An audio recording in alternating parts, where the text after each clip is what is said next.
My question is, how And does it make sense? Not make sense for me, but it makes sense from the attorney. You're I'm being done. biased. I'm done. You're not You're going to interrupt biased. me. You're very biased. You're not gonna keep interrupting me. Motion's Sorry, I was never denied. trying to interrupt you. You're Motion's very denied. Writ biased. may issue. Thank You're you. very I'm biased done. and disrespectful. I'm done. It doesn't matter. You're I disrespectful and you're am very done. biased. You need to do your job. I You don't know how am to do your done. job. Morris's ledger and see if she's actually making these payments timely. Because if she's not making her payments timely, whether there's a discrepancy or not, the late fee would have hit. Okay, I hear you on that. But what I'm getting at is your numbers aren't matching, because even if I take 85, give me 85 times 3, give me 85 times 4.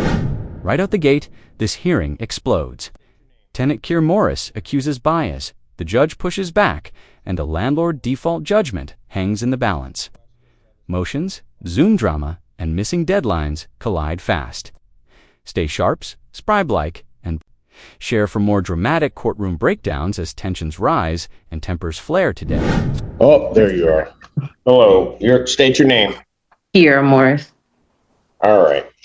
This is your request to set aside the default. Yes, sir. All right. And what's the basis? You said you were unaware of the hearing? No, so I was aware of the hearing. I was available for the first hearing. The attorney's office reached out to me and let me know that the staff needed some to be trained and that they were looking to resolve. So I had to keep reaching out, and nobody reached out to try to come to a resolve. So when the court date did come up, I just couldn't get back in time because I am working a contract with veterans in Las Vegas right now. So that is the reason why that I could not make it. I do believe my Zoom hearing was denied. So that's why I need to file a motion to actually be here. Okay. Have the funds been paid to the landlord? So that was the situation for the court date. Just in agreement of what funds they're saying are owed is not accurate. Okay. I took a judgment was taken in November for $1,571.06. You're saying you don't owe that amount? Yes, sir. That judgment was the day that I was not there. So we were supposed to try to come to a resolve. The issue actually stemmed from May. And Rachel Dornbush, I did speak with her on the issue in May. She did try to correct some things that we did not come to an agreement. There was a court date scheduled for May 16th, but somehow that was dismissed. But even on the Arborwood's paperwork, they still had down that I had a balance. So we still should have been in court. So that is, I guess they didn't communicate that with their attorney, because this is like all the way from May. So this issue has never been taken care of. Your Honor, Yes. I'm looking at the ledger, and the reason that the case was dismissed is because there was a balance. I mean, there was a credit. I mean, there was nothing due and owing. So the case was dismissed for that reason. Your Honor, first and foremost, I mean, I'm going to object to the motion even proceeding because none of that was stated in the motion. The motion says I was unaware of the hearing. If there was something more that needed to be addressed as a part of this motion, Ms. Moore should have included that in the motion instead of making a false statement alleging that she was unaware of the hearing. That is verbatim what her motion says. I was unaware of the hearing, and this was only filed beyond 10 days because of the holiday. Well, if she was aware of the hearing, then she could have filed her motion on November 19th, November 20th. She could have filed it long before the holiday occurred, which prevented her allegedly from getting to the court to do it. So I'm going to object, Your Honor, that this motion hearing even moves forward on that basis. And I am going to request actual attorney's fees because the motion that was filed is clearly erroneous and a false statement was made to the court. I actually did file more than one motion. The motion that I did file for the Zoom hearing, it was actually denied. So I did have to file another motion. And I did speak with two representatives at the court. One of the girls' name was Ashley, and they did let me know that I did have that time Two, I actually sent a paper and I took a scan of it, and I sent that in with the explanation of what was going on with the case. So I think you may have read it incorrectly. I can pull it up and I can read it to you now. But the only reason why I was not there is because we were supposed to come to a resolve and no one ever reached out. And Rachel Dornbush, when you're speaking on it was a zero balance, if you check back onto your attorney's documents, onto your client's documents on the ledger, the same day that I spoke with you and you put that credit onto my account and we did not agree on my rental rate, they went back and put a non-sufficient funds fee there. So on the same day, there was definitely a balance and we should have been in court on the 16th. They didn't communicate that with you. My Well, rent was supposed to go First up of all, in August. I'm sorry. there was, so, and I'm just to try to get the order of this, and I don't know if you've got this, Ms. Dornbush, there was, so what I have is exactly what you stated on the motion. On her request for a Zoom hearing, she just had indicated that she's currently working out of the state of Las Vegas. I was hoping to come and resolve, but I have not received a call back yet. I can get a flight after work, but I'd be late for court. Please allow me to appear via Zoom. There's a 3-hour time difference. And so I believe that was in the Zoom request, Your Honor, that was submitted to the court the day before the hearing on, I think, November Correct. 17th at around 3:30 p.m., which was after she contacted our office on the same day. She contacted our office around 3 p.m. and was reminded of the in-person bench trial scheduled for the 18th. But her motion that was filed with the court says, I was unaware of the hearing and it's only after 10 days because of the holiday. That is false. Ms. That's Morris was absolutely not true, 100% aware of the hearing.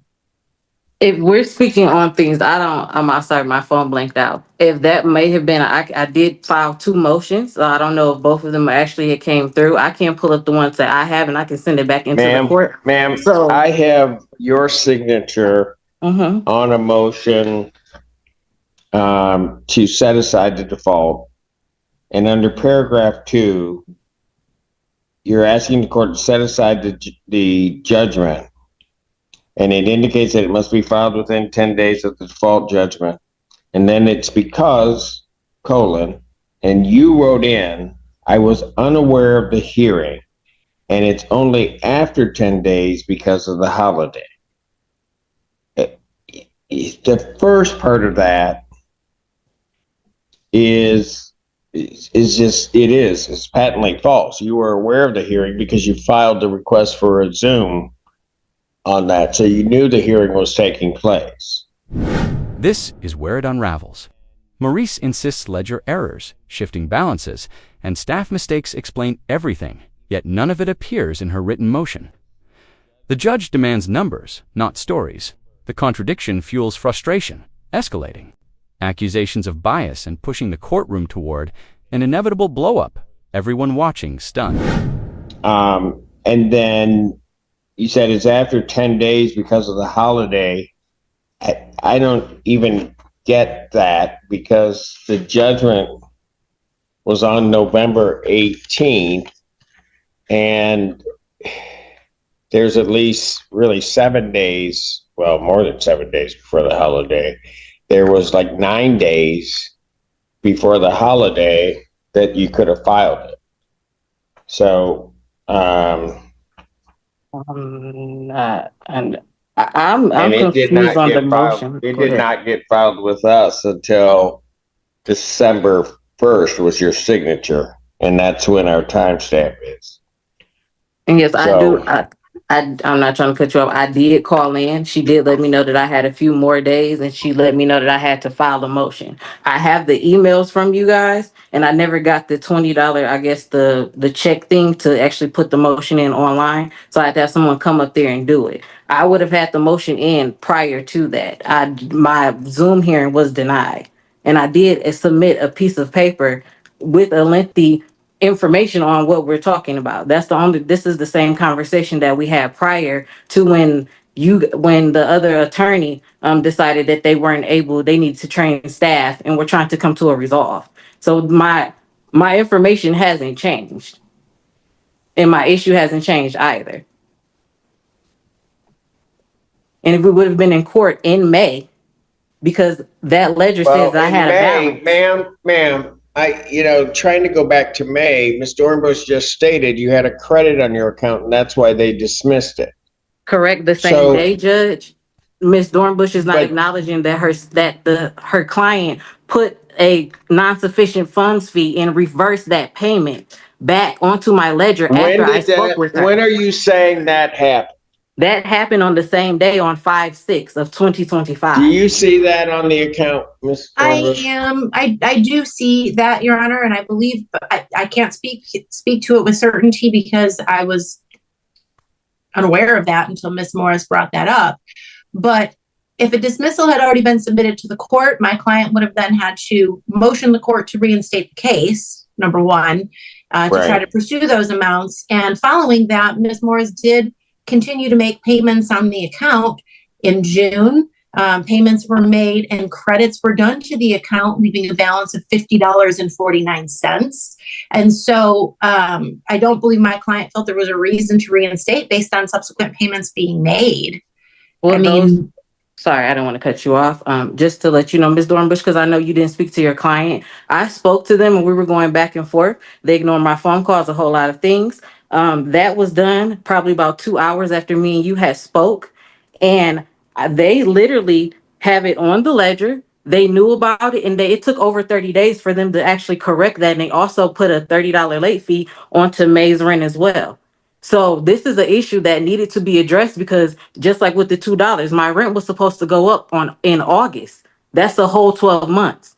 So I understand what is her current balance? The current balance, Your Honor, hold on. I've got to find the current ledger that I have for this case. Give me just one moment.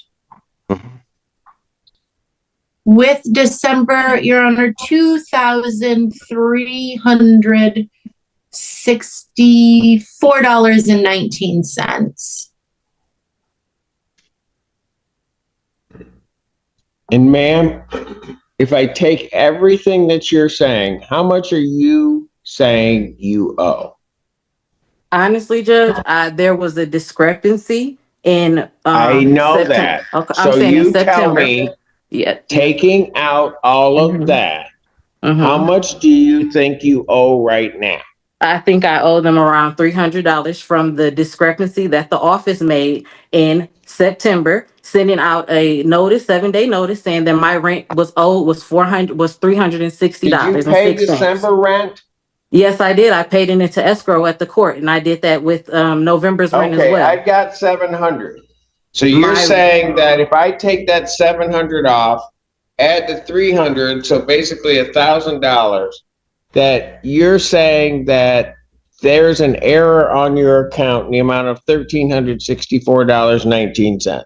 Yes, it is.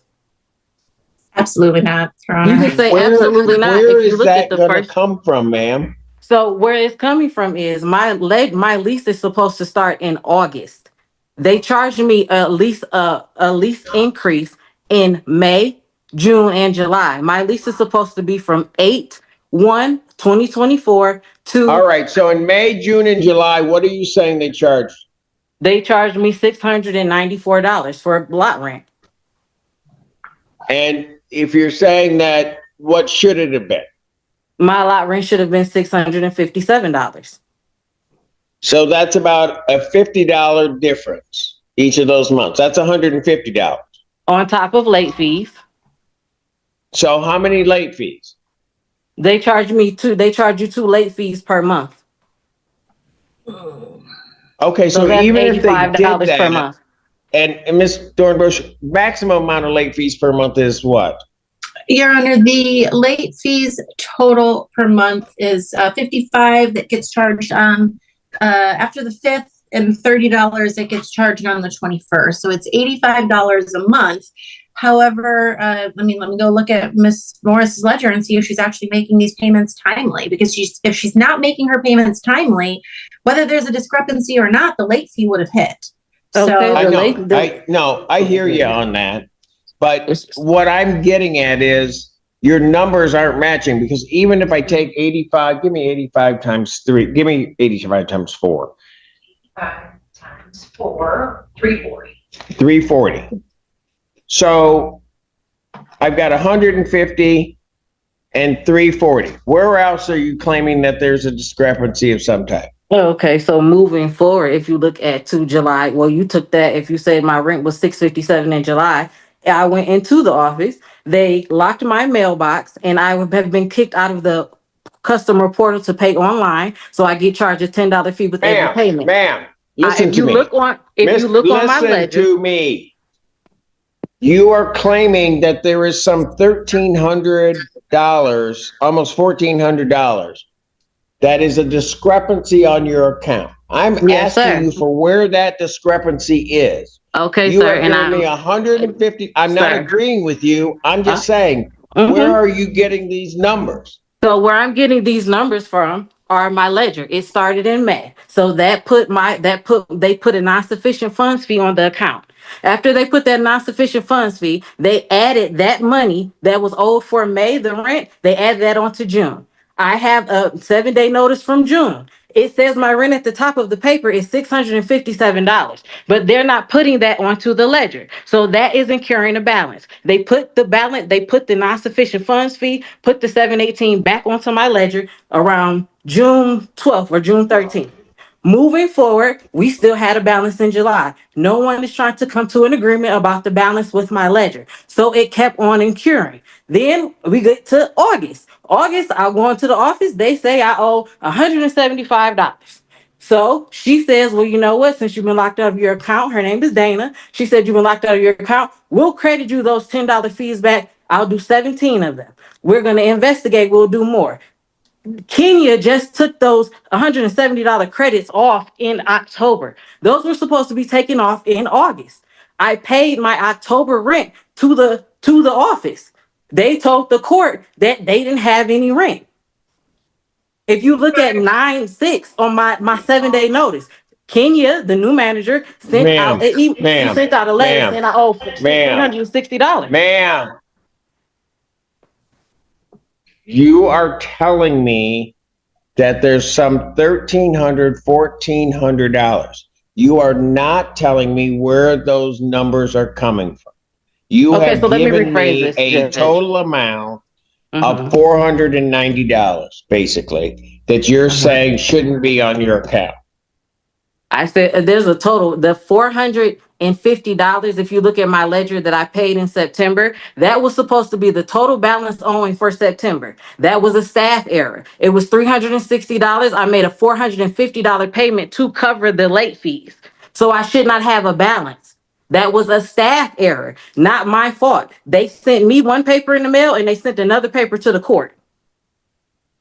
They also tried to steal my money order. I also submitted to the court the payments that are made on their check system. My money order from May is not in that check system. Kenya, the manager, asked me, well, did they actually put it back into the check system? I said, I don't know. So I asked her, could I have proof? So all of this, my account is screwed up since May because of these different charges. They're saying I owe $2,000, but they also charged me a late fee and my rent was in escrow in November. My rent was paid to the office. The only time my rent was short was in September of 2025. And that was a staff office error. That was not a tenant error. I paid what they said was owed. Then they turn around the same day and send the court the same paper with different numbers on it. That's not my fault. All of their information that they even sent into the court with my lot rent. Sometimes it's $266, sometimes it's $391. And Rachel Dornbus, you or the rest of your colleagues never addresses it. They started my lease last year in 2024 in July. It was All right, supposed to start in August. ma'am, here's the problem. Problem is, your motion says none of this. Is that my motion, a motion that I did, or did someone else do that? I don't know. Because I can It's the send it back motion in. I can send proof back in. Ma'am, you know, if you keep interrupting me, because I'm about done. you're not answering my question. You're not giving me the figures. You gave me some figures which amount to 490, but that doesn't even make any sense to me. Okay. My question is, how And does it not make sense from me, but it makes sense from the attorney? You're I'm being done. biased. I'm done. You're not You're going to biased. interrupt me. You're very biased. You're not gonna keep interrupting me. Motion Sorry, I was denied. never trying to interrupt you. Motion You're very denied, writ biased. may issue. Thank You're you. very I'm done. biased and disrespectful. I'm done. It doesn't matter. You're disrespectful and you're very done. biased. You need to do your job. You don't know how to do your job. That's Mute all. her. I am done. Motion denied. Your Honor, I would request that the monies held in escrow. I think, Your Honor. The monies held in escrow are released to plaintiff and will be applied to the account balance. Thank you, Your Honor. You have an attorney. You have a boss as well. You're very biased, rude, and disrespectful. Just mute her and kick her out of the meeting. Final outcome, motion denied. The judge finds the filing patently false, untimely, and unsupported, releases escrowed rent to the landlord, and ends the argument. Consequences are clear paperwork matters. Like, comment, and subscribe for more. Shocking courtroom stories and unfiltered legal drama that expose mistakes, emotions, and high-stakes procedural failures daily.